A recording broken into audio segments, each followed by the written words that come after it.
Permita que esta verdade penetre a sua alma. Deus sabe levantar pessoas. Ele sabe restaurar pessoas. Esta não é uma frase de calendário. É o batimento cardíaco da esperança que se recusa a morrer. É o clamor da recordação dolorosa, transformada em gratidão ardente. Olhemos para a profundidade do que significa ser levantado. É ser tirado de um lugar onde a escuridão não é apenas a ausência de luz, mas a ausência de esperança. Jó não apenas perdeu o gado e os filhos, ele perdeu o sentido.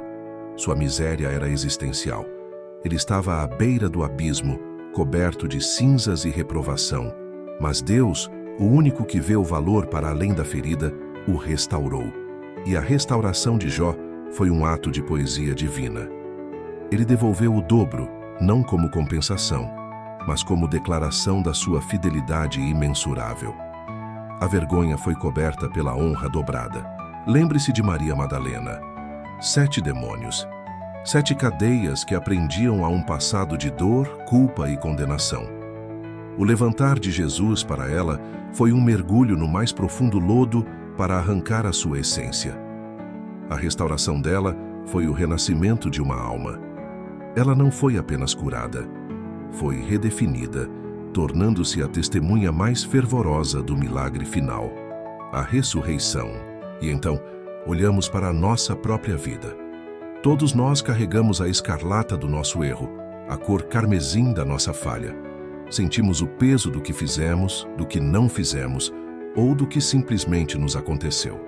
É aqui que o nosso lamento se encontra com o convite mais solene de toda a Escritura. Vinde, pois, e arrazoemos, diz o Senhor, ainda que os vossos pecados sejam como a escarlata, eles se tornarão brancos como a neve, ainda que sejam vermelhos como o carmesim, se tornarão como a lã. Isaías 1:18. Amado arte, não há escuridão que o poder de Deus não possa clarear. Não há mancha que o seu amor não possa lavar. Ele te chama hoje, não para te condenar, mas para te restaurar. A sua soberania é inabalável. Na miséria ou na riqueza, Deus é Deus. Seu amor não diminui quando caímos, nem aumenta quando triunfamos. Ele simplesmente é. Que a sua gratidão hoje seja pela neve que ele lança sobre o carmesim da sua alma. E que o seu levantar seja a prova viva de que as mãos do oleiro jamais desistem do vaso quebrado. A promessa: Deus não vai te deixar envergonhado. Não se refere apenas à proteção contra pequenos constrangimentos sociais. No contexto bíblico, a vergonha é o oposto da aliança e da honra. Ser envergonhado é ter sua identidade e seu propósito questionados ou destruídos. A profundidade dessa frase reside no entendimento de que, para o crente, a honra não é conferida pelo sucesso humano, mas sim garantida pela fidelidade de Deus. A vergonha que Deus promete reverter é aquela que ataca nosso propósito e nossa identidade. Vergonha como obstáculo ao propósito. O inimigo tenta usar o fracasso e a humilhação para nos convencer de que a promessa de Deus em nossas vidas é nula ou impossível de ser cumprida. Vergonha como prova de fé. Para quem confia em Deus, a vergonha é uma circunstância temporária, nunca um destino final. Deus permite que seu povo passe por momentos de aparente humilhação para que, na restauração, fique claro para todos que a vitória veio dele e não da nossa própria força. A espera não é abandono, é o tempo de Deus para preparar uma honra maior. Todo aquele que nele confia não será envergonhado. Romanos 10:11. A vida de José, filho de Jacó, é o arquétipo da inversão da vergonha. A jornada de José é uma sequência de humilhações que pareciam anular completamente os sonhos proféticos que ele havia recebido de Deus. A traição fraterna, a cova. José é odiado, jogado numa cova e vendido como escravo. Ser vendido pela própria família é a vergonha da rejeição e da traição. Seu nome e sua herança parecem perdidos. Falsa acusação, a prisão. Ao servir fielmente na casa de Potifar, ele é injustamente acusado de tentativa de abuso pela esposa do seu senhor e é lançado na prisão. Esta é a vergonha da calúnia, onde a sua virtude é manchada. O justo é punido como criminoso. O esquecimento. José permanece preso, esquecido até mesmo pelo copeiro-chefe a quem ele ajudou. Esta é a vergonha da irrelevância, onde seu potencial e sua inocência parecem não importar a ninguém no mundo. Em cada um desses pontos de desonra, o mundo o via como um fracasso, um escravo ou um criminoso. Mas a Bíblia registra um detalhe crucial em Gênesis. O Senhor, porém, estava com José, Gênesis 39, 2 e 21. O clímax da história de José é a mais dramática reversão de honra. Deus intervém de forma soberana através de um sonho do faraó. Em poucas horas, José é retirado da prisão, o lugar de maior vergonha, e é elevado ao posto de governador de todo o Egito, o lugar de maior honra e poder, abaixo apenas do faraó. A honra externa. José recebe um novo nome, roupas finas e um anel de autoridade. A vergonha do farrapo de prisioneiro é substituída pelo manto de vice-rei. O cumprimento do propósito. Quando seus irmãos, que o haviam envergonhado, se curvam diante dele anos depois. Gênesis 42, 6. A promessa dos sonhos se cumpre de forma inegável. A humilhação serviu apenas como o caminho para a exaltação e, mais importante, para salvar toda a sua família. A história de José nos ensina que a vergonha, o poço e a prisão foi apenas a ferramenta na mão de Deus para preparar um testemunho maior, o trono.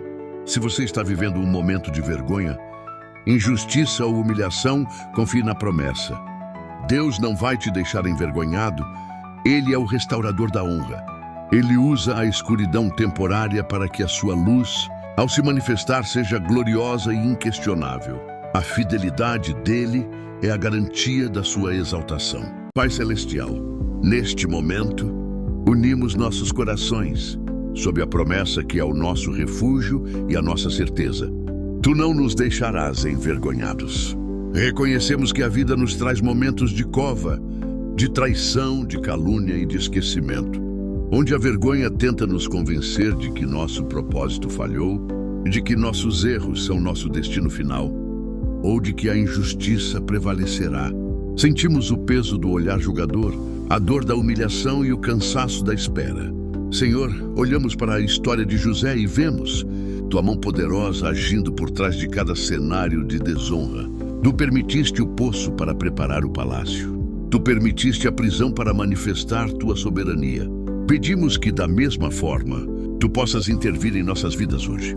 Clamamos a ti com a verdade de 1 Samuel 2,6 que diz: o Senhor é quem tira a vida e a dá, faz descer a sepultura e faz subir.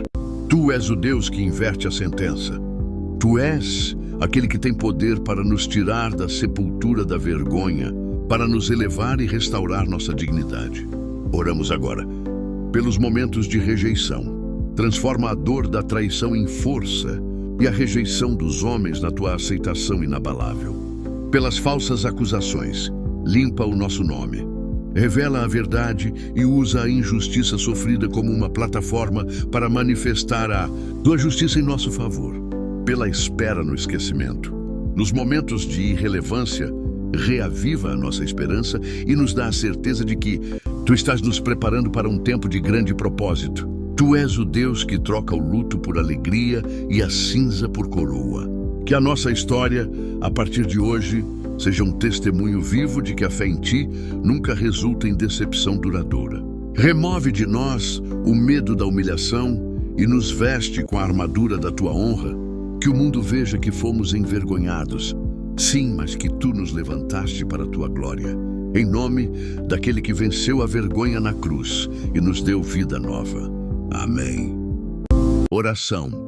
Pai Celestial, Deus de toda a graça e Senhor inigualável da restauração, nós te agradecemos porque tu não és um Deus de teoria, mas de fato ação e milagre vivo em nossa história.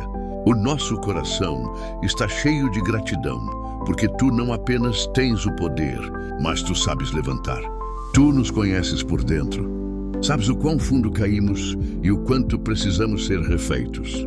Neste momento, nós nos apresentamos a ti como nos convida o profeta: vinde, pois, e arrazoemos. Olhamos para o vermelho vivo da escarlata em nossas almas e para o carmesim das nossas feridas. e clamamos: purifica-nos. Transforma a mancha profunda na alvura da neve e da lã. Senhor, levantamos as nossas mãos e a nossa voz por aqueles que estão à beira da estrada, cegos pela dor e pela desesperança. Como Bartimeu, ordena que a nossa capa seja jogada fora e que a nossa visão seja devolvida. Liberta-nos das cadeias da culpa e da condenação, assim como tiraste Maria Madalena da opressão, transformando a nossa história em um testemunho inegável da tua graça. E se estamos em cinzas, na mais profunda miséria, como Jó, pedimos que a tua mão nos toque, não apenas para devolver o que perdemos, mas para nos restituir em dobro, para que a nossa honra seja maior do que a nossa vergonha. Declaramos com fé inabalável: na miséria ou na riqueza, tu és o Deus que levanta. Nós te entregamos o nosso quebrado, crendo no teu refeito. Restaura a nossa saúde, restaura a nossa família, restaura a nossa fé, em nome de Jesus, nosso Salvador e Restaurador, que nos garante a vitória sobre a morte e o pecado. Amém?